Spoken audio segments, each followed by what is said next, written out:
Welcome to Ladies of Another View on Beck. We are coming at you from the Bottineau Winter Park up by Bottineau, North Dakota in the Turtle Mountains.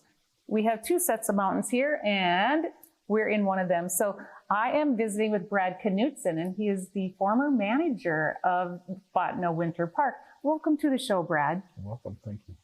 You know, it's so amazing. I learned how to ski up here in Bottineau in the 80s. And I heard about the Annie's House and the program and everything that went on. And this is a completely different place than it was in the 80s. Tell us the history of Bottineau Winter Park. Well, Bottineau Winter Park, a local ski area had closed. It was east of Bottineau. I think probably in about 61. There was a need for activities for youth and a little bit on the tourism part too that they wanted to. Snowmobiling was picking up. So in 1968, a group of Bottineau parents, fathers, got together and they did a research over the Turtle Mountains and found 4 locations that could possibly be used as a ski area. This wasn't the biggest vertical drop in the area, but the nice thing about this area was it had water on the property. So at that time, snowmaking was just starting to get going. They had thought ahead that they would probably need snowmaking, so that water was an asset that made this more a better choice. So they went ahead, purchased the property from local landowners in the area, and in 1968, in the spring of 1968, they started to clear and get it ready, purchase some equipment from the then closed Twilight Hills in south of Mandan, North Dakota, which is actually reopened as Huff Hills, and after 20 years of being closed, and set up a T-bar and a couple of rope tows and got the thing started in February of 1969. 1969. So why did the original ski resort east of here, why did they close? The one that was here, it was actually east of Bottineau, had no water, so they were subject to the current weather conditions and snowfall. So some years they would get snowfall, some years they wouldn't. And that was the reason why it just wasn't a stable business at that time. So tell us a little bit about the ski area. How many slopes do you have and what kind of lifts do you have to get to the top of them? Okay, there's 8, I believe there's 8 slopes, probably 9 now. And then there's also some tubing runs. We have one rope tow that we pretty much use just for the race team uses, but it is also a backup on busier days. We have a chairlift. And I believe right now they are looking for funding for a new T-bar to install where the old T-bar was at.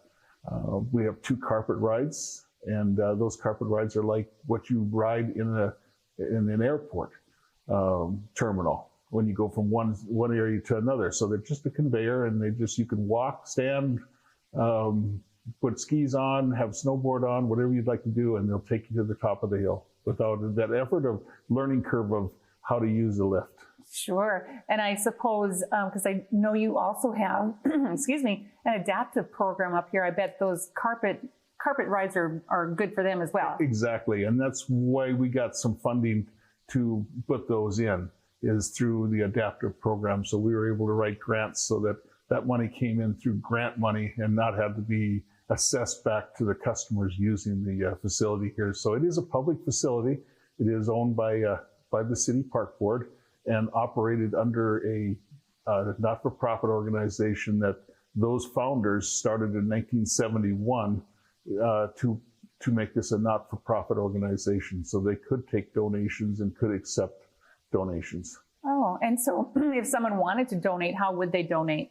The easiest way to be just to go to the website, and I believe they can donate there, or contact Rachel for the program, or Cody Brink, the manager, and talk to them how they could donate. I believe that they are looking for donations still for the new T-bar. I believe they're well on their way, but one thing we've learned in this park system is don't build something until you have it funded. Amen to that. That goes for everything in general. So I look around and this is a beautiful facility, and I was here in the 80s and it didn't look anything like this. What happened to the old chalet? The old chalet was a temporary building that was built in 1969. So it was pretty much uninsulated. It was put up real quickly in November through February. I don't even think it was completed when they opened their doors to this place. It just reached its life expectancy. It was only 2,000 square feet. Our only choice was to build more decks outside so more people could be visiting. And as we increased and went to 300 to 500 people a day, a 2,000 square foot building with 3 or 4 bathrooms just wasn't enough. So we had searched for the ability to build a new building, but funding was always the issue until 9/11 came along, and it's hard to believe that something that was that terrible could prove to be such an asset to our area and across the whole nation. And I think when you talk about that, we always talk on our show about blessings and curses. What you think is a curse could be a blessing, and what you think is a blessing could be a curse. Exactly. And although losing Annie is definitely a curse, she has brought many blessings to a lot of people. And it did. It brought our community together. This isn't a one-man project, a 10-man project. This was a 300 people got together to build this building and, donated their hours, and a great crew that was after the build to finish the building, to do all the fine trims work in here, Sure. Add the carpets. We got some great donations from local businessmen for all the furniture was donated. Just a really good turnout. In fact, I believe it was about $1.8 million that was donated through local people and internet and national through New York says thank you. Wow. So let's talk a little bit about the skiing itself. What type of slopes do you have here? Well, they're kind of a beginner slope. I would say that there's only 10 or 20% that is difficult, that we would consider as an advanced ski area here. Most of the slopes are intermediate to beginner slopes. We have a great rental program here at the for renting all your skis and snowboards.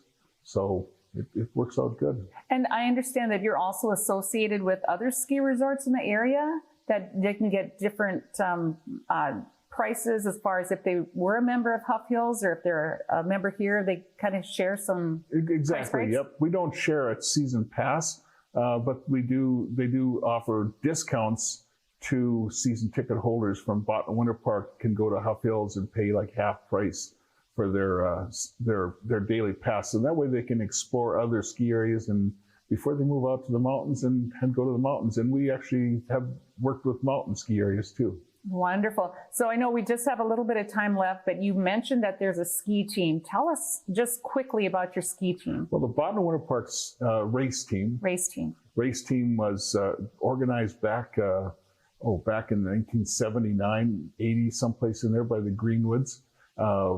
And they, at that time, would go up into Canada and race with the Manitoba Cup. COVID put a stop to us going to Canada. So they did expand the local race team into the Midwest ski areas. And so our racers travel to Colorado, to Michigan, Wisconsin, Minnesota to compete against other kids of that age. Wonderful. Well, we have simply run out of time, but tell us how much your passes are and when your season opens. Well, our season opens normally. So we're tentatively they're set to open up on Thanksgiving weekend. Okay. If they can open earlier, they will open earlier. So it's always good to watch the Facebook page or the website. Can't quote you the pricing right now. Okay, so they'll have to find out on their own. Brad, I want to thank you for sharing all that information. And this winter, we need to check out Bottineau Winter Park. We'll be right back after this on Ladies of Another View on Back.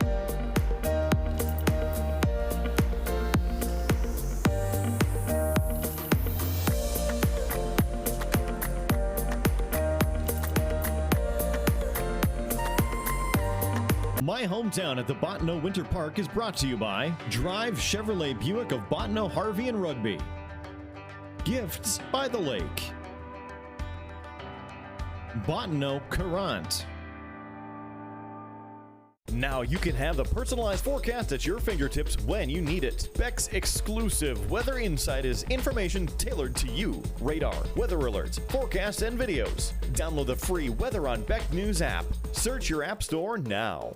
Bottineau County is highlighted by Bottineau, Lake Metagoshi, the Turtle Mountain area, and the beautiful International Peace Gardens. Summertime offers an abundance of outdoor activities, including water sports, canoeing, biking along beautiful trails in the state park, and much more. Downhill skiing, snowboarding, and snow tubing are also available at the Bottineau Winter Park. The mountain facility offers a variety of trails so that beginners to experts can have a blast down the slopes. No matter which route you choose to get to Bottineau County, enjoy the drive and expect a warm welcome awaiting when you arrive. Bottineau County. Let's go. Lori Hins here with No Apologies on Beck. You've got a movie. Of course I've got a movie. What do you mean? You are the got king of a all movie? media. How silly of me, where we bring you our after-hours oasis of sanity.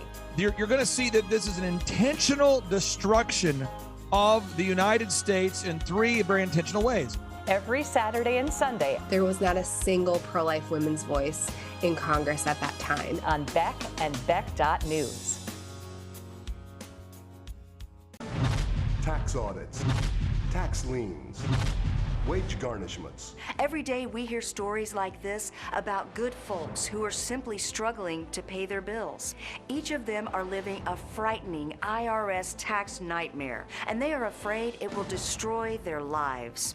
If you are worried that the IRS could garnish your wages, seize your assets, even take your home, call us right now. The Tax Relief Line is here to help you. Now, you have a knowledgeable, professional team of tax experts that are ready to negotiate with the IRS and fight for you to save you money. The Tax Relief Line's professionals have successfully negotiated thousands of cases, reducing and sometimes even eliminating the tax debt for their clients. Simply call the number on your screen right now. You don't have to live in fear anymore. The call and the consultation are free. Bottineau Winter Park, located just 10 minutes from Bottineau in the Turtle Mountains, is one of the most beautiful areas in North Dakota. Bottineau Winter Park provides family fun for all ages, such as skiing, snowboarding, tubing, and much more. And when you're ready for a break from the slopes, visit Annie's House, our new lodge, to warm up and relax. We're open Friday noon to 9 and Saturday and Sunday 9 to 5. For special events and holiday hours, visit our website at skibwp.com or our Facebook page at skibwp. Bottineau Winter Park, the jewel above the prairie.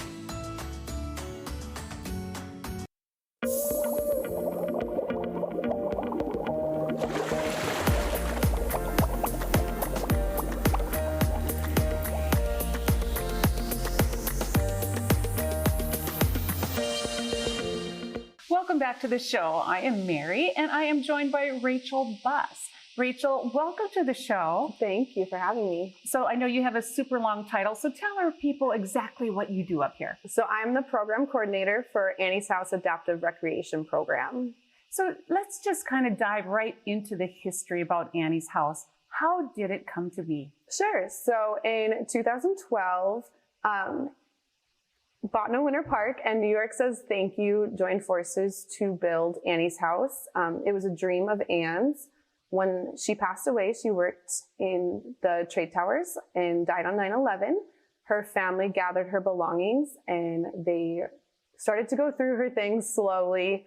And one of the first things that they opened was her computer, and there was a list called Anne's Top 100. Her mom believed that that was a music playlist and an easy way to kind of break into Anne and her life that she was living out in New York. But what she found was her bucket list. So it was 37 items, 37 items that Anne wanted to accomplish throughout her life. And number 7 was to buy a home in North Dakota. Wow. Yeah, so kind of a heavy list to find and a lot of great things. So from that list, Bottineau Winter Park and New York Says Thank You, which is a nonprofit that goes around every year and gives back. It's a group of New Yorkers who just want to pay it forward for all of the help they received after 9/11. So they went around and they took her list and they built Annie's House. And so how did a group from New York find out about Annie with the thousands of people that passed that day? How did Annie stick out in their mind? Yeah, so the list was it's a really phenomenal list of things she wanted to accomplish, the type of person she wanted to be. Her parents took the list and it just kind of started rolling from there. And they gave it to one person who gave it to one person, and it just kind of ended up on the laps of New York says thank you.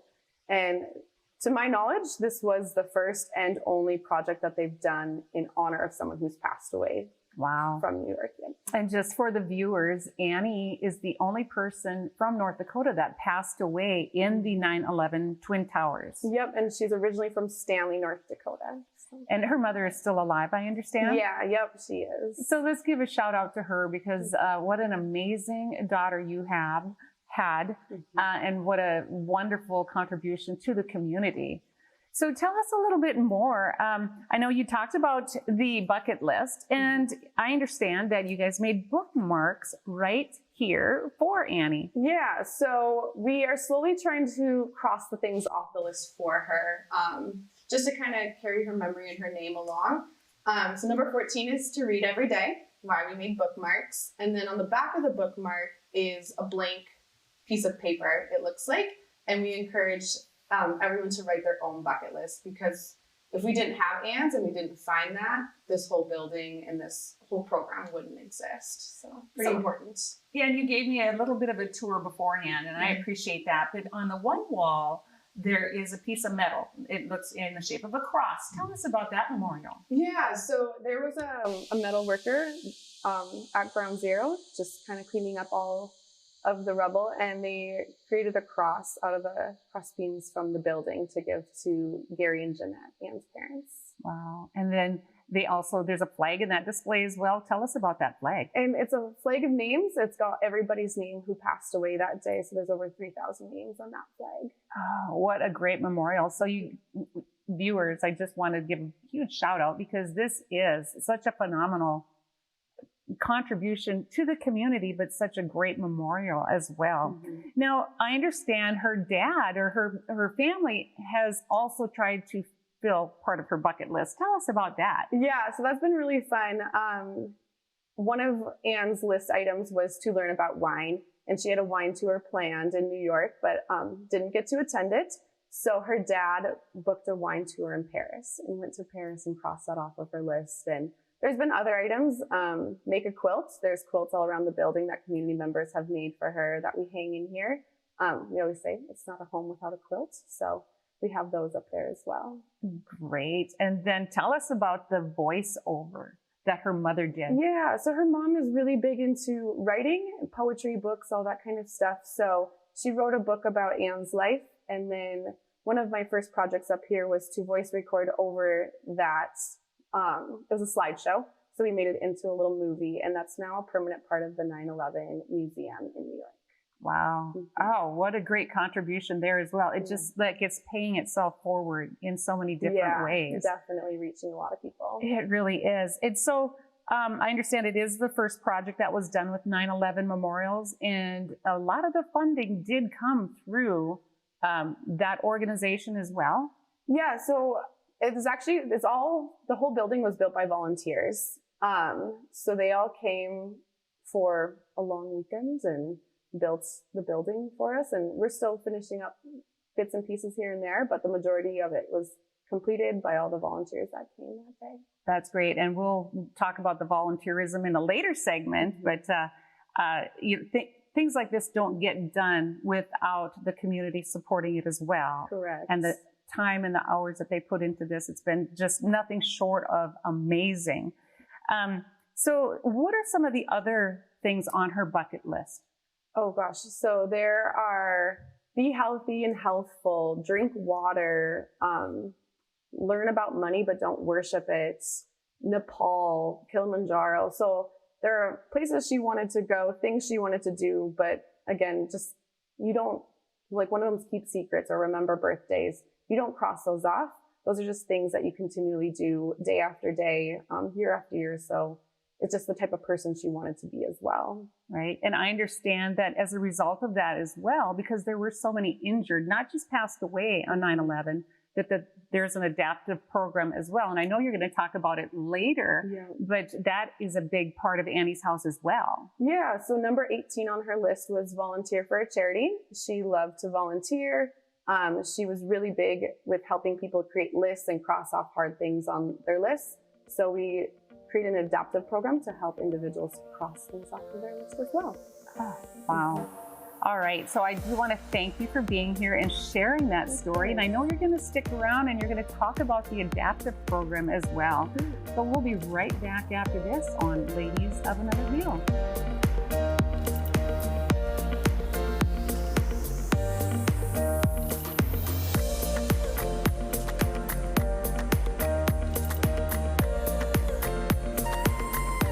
My hometown at the Bottineau Winter Park is brought to you by Farmers Union Oil Company of West Hope, Souris, and Bottineau, Ottertail Power Company, Bottineau Winter Park. Hey y'all, it's Trent on the loose. Travel the country with Trent on the loose, and we'll find those interesting human interest stories behind the people that bring us the efficient food supply. Trent on the loose.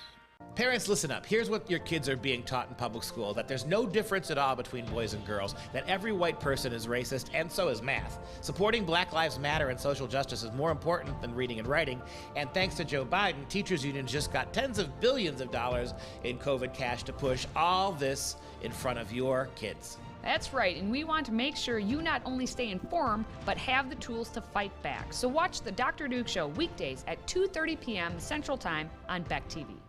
You rip and tear your old statements and bills, but thieves use this information to steal your identity. Don't be a victim. Get the ID Police, the new ink roller that encrypts all your old documents. So before you throw it out, just roll it on, and your information is gone, both on the front and through the back. Even if the paper is held up to the light, even your medical information is safe with the ID Police. So block it out before you throw it out. Order now and get your ID Police for as low as $9.99 and get free shipping too. This offer is not available on Amazon, so call or click now to get your ID Police for as low as $9.99 with free shipping. Order now. Call 1-800-268-8193. That's 1-800-268-8193. Or visit idpolice.com. So call 1-800-268-8193 now. We are rewriting Hollywood's script for our kids. I'm pop culture expert Tina Griffin, and as a former Hollywood actress, I'm giving you a behind-the-scenes look at how today's entertainment is eroding the foundational development of America's youth and how to safely navigate this pop culture chaos. Knowledge is power. Parents want solutions. It's time to get the power back in your hands and reclaim the right to decide who and what should influence your kids. Weekdays at 2 p.m. Central Time on Beck TV. Bottineau Winter Park, located just 10 minutes from Bottineau in the Turtle Mountains, is one of the most beautiful areas in North Dakota. Bottineau Winter Park provides family fun for all ages, such as skiing, snowboarding, tubing, and much more. And when you're ready for a break from the slopes, visit Annie's House, our new lodge, to warm up and relax. We're open Friday noon to 9 and Saturday and Sunday 9 to 5. For special events and holiday hours, visit our website at skibwp.com or our Facebook page at skibwp. Bottineau Winter Park, the jewel above the prairie.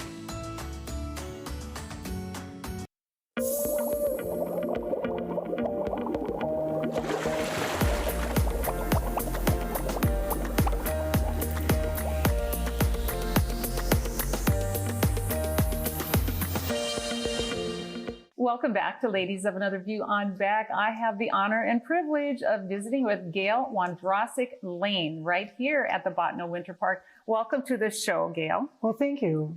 Thanks for having me. Amen. You know, I've heard so many great things, and your name kept coming up as a ski instructor and whatnot. So tell us a little bit about your history right here at Bottineau Winter Park. Well, I started skiing here when I was 10 years old. My father, they were building the Bottineau Winter Park at that time, and my father thought that this would be the thing for our two older brothers and myself. And at that time, my mom was 55, my mom was 50 and my dad was 55. And they all wanted us to ski as a family. And my brothers picked it up. I picked it up okay. And my parents were another story. But anyways, they were here and they loved it. It was a great place. It's a great family place, still is. I spent a lot of my high school years skiing here. It was completely different then too, and I raised my kids to ski here. And my son is now a ski instructor here at the Bottineau Winter Park too. Wonderful. So Yeah. tell us a little bit about Annie's House more specifically, because there was a lot of volunteers that helped get this off the ground. Tell us about that. Yeah, if it wasn't for the volunteers, I mean, it was amazing. They actually had school children. They had a day that our central school kids in Bottineau and middle school kids were coming up, and they helped paint certain things. I think maybe they got a lot of paint on them too, but anyways, it was a big community. Everybody in this community really just helped out, and it still is. And this is Annie's home, and you know, I always tell that to my students when I bring them up to teach skiing to my third graders. I always tell them, when you're visiting here, you're visiting Annie's house. Yeah. And it's important for them to know that. And so getting back to that, and more specifically to the point, that was on her bucket list to own a house in North Dakota. Right. And so this was built. And so this is considered Annie's home, not just called Annie's house, but it's Annie's home. Right, right. That's great. And that's the way we look at it too. And ever since, especially her dad spent a lot of time up here. Her dad, Gary Nelson, was, he was on the PSIA board, skiing board for years. He was a skier himself, and he was really a pusher for he just was a great guy, and I miss him. He was a very unique individual. Oh. Her father. And her mother is still alive, yes? Yeah, her mom is still alive. We don't see her as much as we used to, but you know, she's still involved. Yeah. So when we talk about Annie's house right here and the volunteerism, I understand, because I talked to Ron before the show today, and he said that he stopped counting his hours at 2,500. He knows he has more than 3,000 hours, but there was a key group of about 4 gentlemen that worked really hard on the construction of this. Right. Tell us about that. The dork construction, as they called it at the time, for all their names. And they were just amazing guys that would, that would spend their time. They had the time to spend, and they would come up here and do that to build. We wouldn't have this place if it wasn't for them. Okay, and so to be more specific about Dork, we have Dan, Oli, Ron, and Cedric. They are the 4 key people, but yet there were hundreds of volunteers. There was. Brad was telling me something on the break about the meals. Can you tell us a little bit about that? Yeah, he was mentioning about how they would, and I actually, a lady on our board, Rhonda Langhout, mentioned that she used to be one of the people that brought up meals for the guys and whatever they needed. There was a group of people that would take the time to do it. Right. So Brad had said that there was a list. It got to be a list of people because they weren't getting fed up here because it wasn't open yet. Right. And so they put out a shout out to the community. Yeah. And so people would start calling, and it's like, sorry, we're already full. Right. It's 2 weeks before you can bring a meal up. Right. Some people would bring ribeye steak dinners. It could be sloppy joes. It could have been anything. Yeah, there's a really good outpouring of people that, that just helped with it, whatever that was needed. And other people that could only maybe spend a few hours came up and did whatever was needed. And some people probably just financially were able to donate. Right. And we have I'm not sure of those names offhand, but it's amazing the people that anonymously, they didn't want their even names mentioned, have given to the Winter Park. Well, and that's part of North Dakota. It's kind of a very humble community, and people just kind of pay it forward and don't expect anything in return. That's great. So tell us a little bit about the Special Olympics. I understand that you are also a ski instructor for them. Yes, a few years. We've always had Special Olympics up here, and I used to only be part of the, the group of people that either would time the athletes or either be at the starting blocks or help with the cross country. But I ended up having some students that were very athletic, and they really enjoyed getting to do this, and it was a really good thing. And I'm hoping now that COVID is finally getting over, that we can get back to having Special Olympics back. We've missed it for a few years now, and we'll have our. We mainly do snowshoeing for my team, mainly as snowshoers and also racers and alpine racers. And one of my girls, we were able to get her to go to Austria, and she competed in the World Games, which I was really proud of. And I understand she brought some medal home. Yep, she brought a couple of medals home back too, gold and a silver. So very proud of her that she could do that. So, and it was just really a really good program, and hopefully we can come back. Perfect. And so when you talk about the Special Olympics, what type of abilities do they have to have? To be honest, they have to be on their own power, but we've had kids that, you know, even if they just ski the bunny hill, they can race the bunny hill.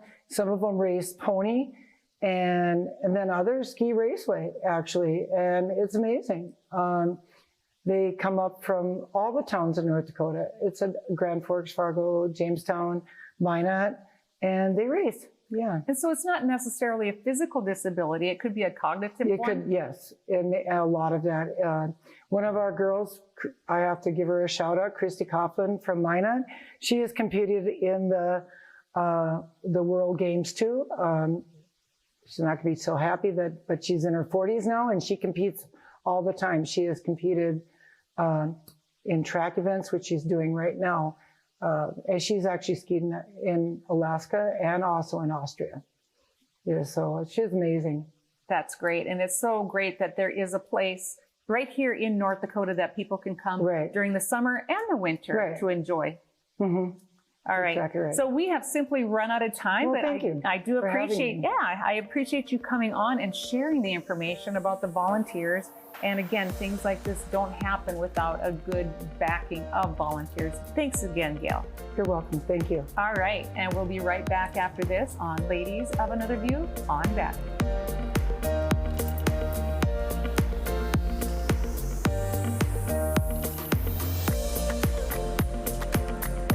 My Hometown at the Bottineau Winter Park is brought to you by Drive Chevrolet Buick of Bottineau, Harvey, and Rugby.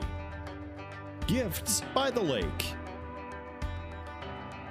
Bottineau Courant.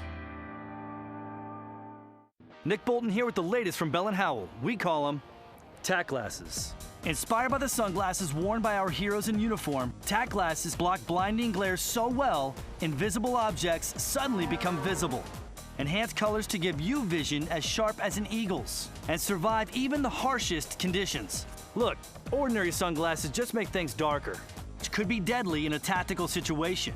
Tack glasses improve optical clarity so you can see clearly, even in low light. If you've never seen how this light filtering technology works, check this out. Nothing to see, right? But look again as we hold up our tack glasses. A colorful American eagle is revealed. Amazing! Act now to get your tack glasses for just $19.99, and we'll even ship it to you free. So don't delay. Order yours today. To order, call 1-800-288-9503. That's 1-800-288-9503, or order online at trytackglasses.com. 1-800-288-9503. We have always said, and will continue to say on this show, that it's not enough to just trust the plan. How can these people show their faces in public after what they have done to our children? This has been the reality in Mexico for close to 2 decades now. I'm thinking above that and beyond that, because I don't think these people give a damn about what you say or what my voice is.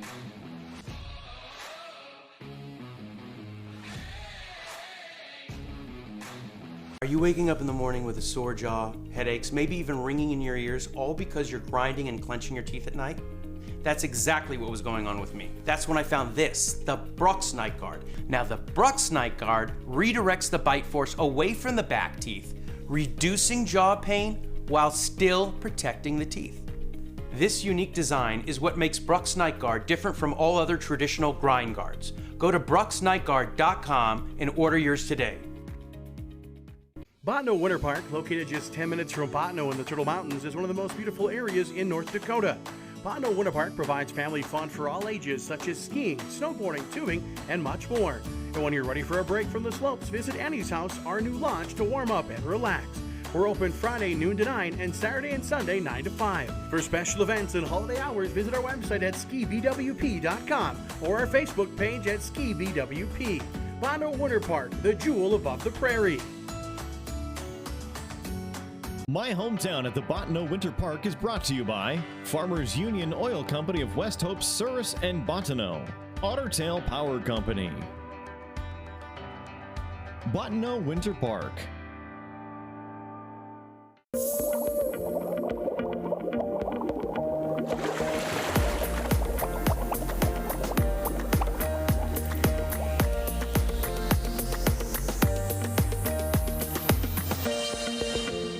Welcome back to Ladies of Another View on Beck, coming at you from the Winter Park up by Bottineau, North Dakota. And we are once again joined by Rachel Buzz. Rachel, welcome back to the show. Thank you. You know, we touched just a little bit about the adaptive program. Why don't we dive a little deeper and just tell me about that program here at Annie's house? Sure. So the adaptive program serves any individual with a disability, physical or cognitive, as well as veterans with a 10% service-connected disability or greater, doing all the same activities that we have for the general public here at the Winter Park. So in the winter, our main season, we have skiing, snowboarding, and snow tubing. And then in the summer, we offer fishing, hiking, archery, and a bunch of other science and art-based activities. Oh, so it's almost like some summer camps that are housed right out of the building. Yep. I did not know that. That's really great. What a great addition to the community. So tell us about the adaptive program. Let's start with the veterans. How do you serve them? Sure. So because we are so strongly tied to 9/11, it was just something we kind of wanted to add on to our adaptive program. Was a veteran-specific program, and we serve the individuals with 10% service-connected disability or greater. And Minot Air Force Base is so close that we do get to reach out to them a lot and have them up here, which is really nice. A quick little getaway.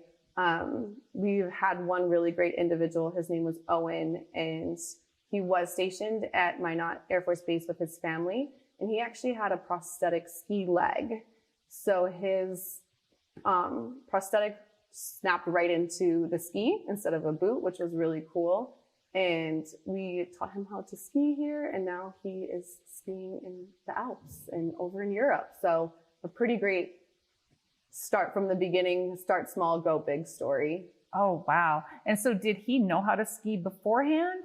Or was he novice? Had tried to ski before he lost his leg, and then he had gotten his ski leg, but never used it. So this was the first place he had used that leg and really finally learned how to ski. And so who here has the skills to show someone in the adaptive program per se? Because it's one thing to teach someone to ski that has both their legs. How do you go about helping someone, say they're missing an arm or a leg or both? Who does that training? Sure. So yeah, we have a pool of about 25 volunteers, and we actually all get certified the same way that a big ski resort would. We have PSIA is the name of the certification, and they come every year and certify us in different areas of stand-up skiing, sit-down skiing, all the modifications needed to help anybody with any sort of disability. And our big thing here is we don't add modifications unless they're needed. So we try our hardest to keep everybody as independent a skier as possible. Okay, so now I kind of walked around the grounds a little bit last week, and I noticed this one kind of ramp. It looks interesting. Is that for wheelchairs or some of your equipment? Tell us about that. Sure, so that's called a magic carpet, and it's on our two beginner hills, both Bunny and Pony, and it's just like a moving sidewalk that you would see at an airport or whatnot. The skiers just kind of shimmy their skis right onto it, and it pulls them up. They don't have to hold onto a rope or worry about their hands or anything. They just have to stand on the ramp, which is really nice. I think some of the people, when you're beginning, there's usually a tow rope of some type. And just getting up the hill is just as challenging as getting down the hill, it seems. Yeah, that's always was the big learning curve when we learned how to ski.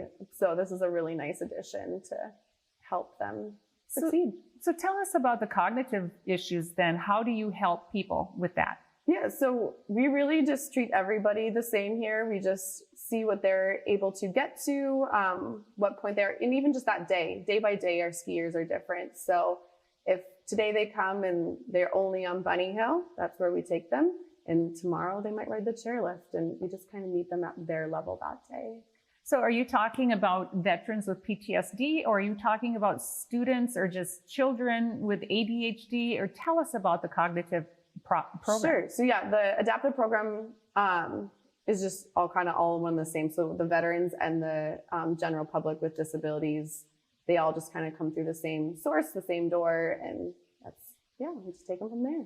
And so do you have a special day for someone with issues, or you just blend them right into the rest of the crowd? Yeah, we blend them right into the rest of the crowd, which is one of my favorite things. It's really an all-inclusive ski facility here. Any given day, you wouldn't know out on the hill who has and who does not have a disability, which I think is really important because we are more alike than we are different.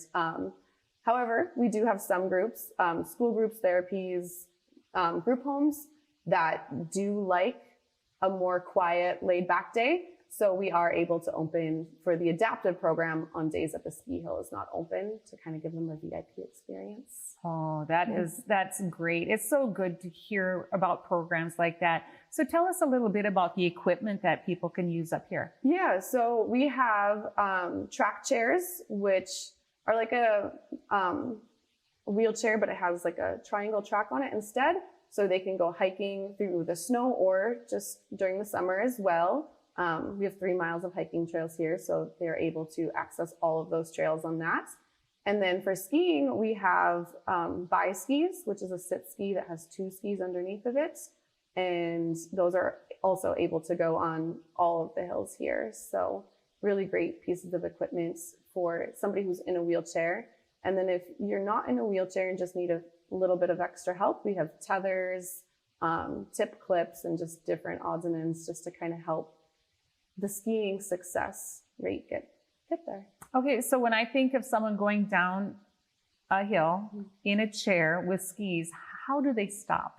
So they are a good question. They are tethered. So a ski instructor is about 15, 20 feet behind them with tethers, helping them, like they pull them left and right to help them initiate turns if needed. And then they are there to be the brakes if they can't stop on their own. Yeah. And to me, when you think about it, they're 10 or 15 feet behind. So it's like these people are in the open. So it really does feel like they have the freedom. They're doing it on their own. Yep. They've got the front eye view like you or I would have when we're skiing. So that's really nice. And so do you have some success stories? I mean, we know about Owen learning to ski. Are there some other success stories? Yeah, so we actually host the Special Olympics Winter Games up here as well. And there was an individual, she's from Bottineau, and she learned to ski with the adaptive program and then went on to be on the ski team. And through Special Olympics, she competed at Worlds in Austria and came home with a silver and gold medal. Wow. Yeah, pretty cool. And what is her disability? She has a cognitive disability, just a learning disability. Oh, wow. I just can't say enough about the programs up here. It is just amazing. Is there anything else you might want to add before we have to say goodbye? We comp everybody who has a disability, so there is no cost for anybody with a disability that wants to apply and be part of the program. Just through donations and grants, we are able to kind of keep that off the table, so it's not one more thing that they have to worry about to get here. We just want them to get here and enjoy their time. And then they can share the love, spread the word, and just get other people to come up here and join. Yeah. All right, Rachel, well, we appreciate you sharing everything there is to know about the adaptive program right up here at Annie's house. And I want to thank you for being here. And thanks for the time that you put in, your hours, your donation, just you being here. Thank you. We appreciate it. We'll be right back after this with more on Ladies of Another View on Back.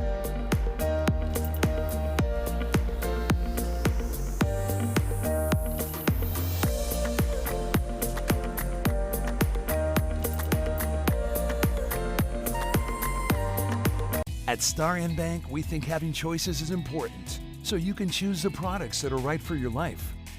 What are you waiting for? Explore the possibilities today at starnbank.com. Lori Hins here with No Apologies on Beck. You've got a movie. Of course I've got a movie. What do you mean? You are the king of all media. How silly of me. Where we bring you our after-hours oasis of sanity. You're going to see that this is an intentional destruction of the United States in 3 very intentional ways. Every Saturday and Sunday. There was not a single pro-life women's voice in Congress at that time. On Beck and Beck.News. Parents, listen up. Here's what your kids are being taught in public school, that there's no difference at all between boys and girls, that every white person is racist, and so is math. Supporting Black Lives Matter and social justice is more important than reading and writing, and thanks to Joe Biden, teachers unions just got tens of billions of dollars in COVID cash to push all this in front of your kids. That's right, and we want to make sure you not only stay informed, but have the tools to fight back. So watch the Dr. Duke Show weekdays at 2:30 p.m. Central Time on Beck TV. We are rewriting Hollywood's script for our kids. I'm pop culture expert Tina Griffin, and as a former Hollywood actress, I'm giving you a behind-the-scenes look at how today's entertainment is eroding the foundational development of America's youth and how to safely navigate this pop culture chaos. Knowledge is power. Parents want solutions. It's time to get the power back in your hands and reclaim the right to decide who and what should influence your kids. Weekdays at 2 p.m. Central Time on Beck TV. Bottineau Winter Park, located just 10 minutes from Bottineau in the Turtle Mountains, is one of the most beautiful areas in North Dakota. Bottineau Winter Park provides family fun for all ages, such as skiing, snowboarding, tubing, and much more. And when you're ready for a break from the slopes, visit Annie's House, our new lodge, to warm up and relax. We're open Friday noon to 9 and Saturday and Sunday 9 to 5. For special events and holiday hours, visit our website at skibwp.com or our Facebook page at skibwp. Bottineau Winter Park, the jewel above the prairie. We have always said, and will continue to say on this show, that it's not enough to just trust the plan. This has been the reality in Mexico for close to 2 decades now.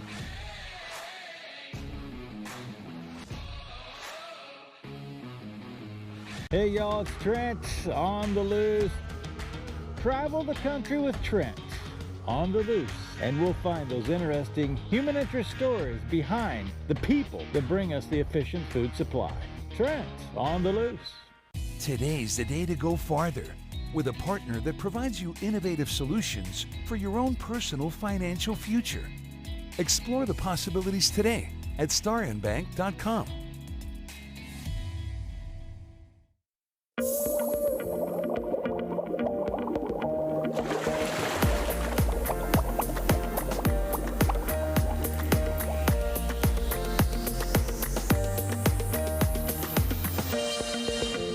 Welcome back to Ladies of Another View on Beck. We are visiting with Cody Brink, and I understand you're the general manager of the Winter Park. I am, yes. All right, and so how long have you been doing that? 2 years now. Going on, 2 years. All right, I can only assume that you grew up here. So I actually grew up both here and in the Black Hills of South Dakota. Actually, this was the first place I did ski, so Bottineau Winter Park has that in my history.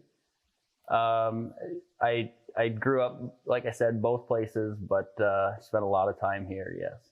Okay, and I understand that your family has a little bit of background or history right here. That's right. So Brad had mentioned that the land that Bottineau Winter Park sits on was purchased by local families.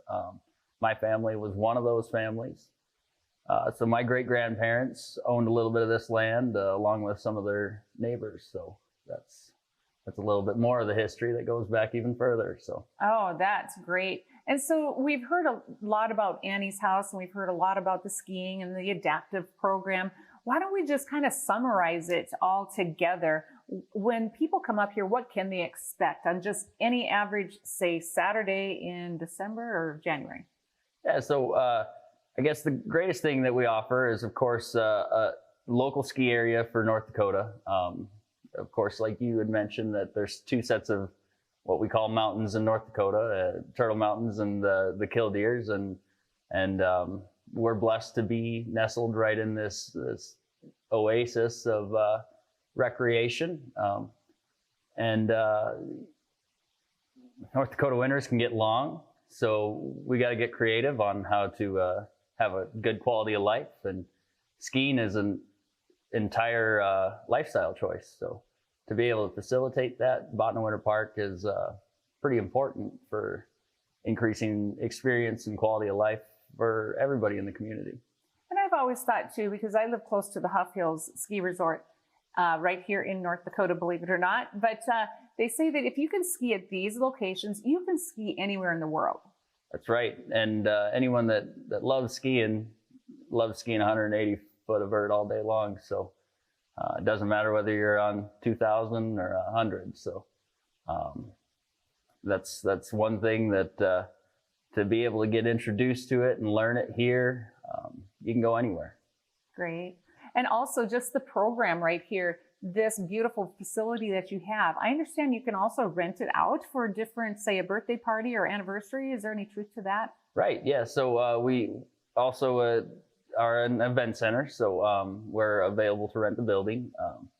And then on top of that, it's been mentioned we have a full tier rental shop. So with the rental shop, just talking about the ability to rent gear, we also offer leasing. So introduction to skiing and snowboarding, you're able to get in at a lower price point than what you typically would if you were anywhere else. Right. So basically, it's a great place to learn how to ski before you go out west and hit the big slopes and, lose an arm and a leg, literally trying to buy a ski pass. That's right. That's right. Yeah. And we really try hard to keep it at an affordable price point and still continue growth. Great. And so on any given weekend, say it's good weather, how many skiers do you have out here? Yeah, so typically 300 to 500 visitors on a good Saturday. Of course, we've had up to somewhere north of 1,000 people visiting in some of our busier days. And of course, once travel's opened up, we'll be able to get more of our neighbors from the north back down, and that increases those numbers too. And so what percentage of your visitors are from Canada? It's hard to put an exact number on it because we didn't see a huge change with them not being able to come down. But I personally know that there's many families up there that are waiting and ready to get back down and come skiing. Great. So just for our viewers, how far away are we from Canada right now? Approximately right where we sit is about 3 miles from the border. 3 miles from the border. And it's a border we don't need to worry about. All right. So tell us some things that are going on in the summer right here at Bottineau Winter Park. Yeah, so a lot of activity going on in the summer. Most of it is hosted through the Adaptive Recreation Program, which is great. There's about 5 kilometers, 3 miles approximately of hiking trail. We have the same lake that we use for snowmaking is also set up to have adaptive fishing done at it or out of it. We have some track chairs that are used both in the winter and the summer to get around the hiking trails. Every once in a while, there's equestrian things going on up here. Really a broad spectrum of activity that takes place here all year round. And so if a person just wanted to go for a hike, do they have to have permission, or is it open to the public? If someone comes up at 2 p.m. on a Tuesday, they can go for a hike, or do they have to be signed up to use the property? Right. So we're totally open to the public. The building obviously isn't always open, but the grounds is it's all open for public access. So anyone can come up. We also host a geocache up here. So anybody that's into geocaching, I believe there's 9 caches here that are discoverable as well. So okay, so I just have to tell you, I am like the master of geocaching. I'm just going to give a shout out for that. That is a fun activity. If there's kids of any age from all over the world, geocaching, why don't you explain to our viewers what it is? So it's this scavenger search and discover kind of situation. We have caches hidden. The coordinates are available online. Also here we have on our brochures all of the information of that. And so you type it into a GPS and you walk about and you find the hidden items. It's pretty neat. You log it all. It's very cool. And so I'll expand a little bit because I'm so passionate about geocaching. That is something that's done around the world. Right. You can geocache, you can just download the app and you can find geocaches, downtown New York or downtown Bottineau or right here in the Bottineau Winter Park, all across the state. And it's just at random and people do it as a hobby. Exactly. It's a neat attraction. Very, very neat. That is. Okay, so before we go, because we only have less than a minute, I wanted to we didn't talk about the names of the volunteers and I don't understand, maybe you can explain it. On the ceiling, there's a list of people over on the ceiling. Tell us about that. Right. So I believe that's just everyone that it was a make or break deal or it was Bottineau or bust is what you would see. A lot of people came from a lot of areas to help with the construction. It was a very community oriented thing and a national thing where people came from all over. And so there's just a little bit of recognition for those who were involved. Wonderful. Well, Cody, we have simply run out of time, but I do want to thank you for sharing everything that you have about Bottineau Winter Park right here. We have to go, but thank you. Of course, you're welcome. Thank you for having me. Amen. And we are going to have to take off for now, but we will see you on the road next time right here on Ladies of Another View on Back.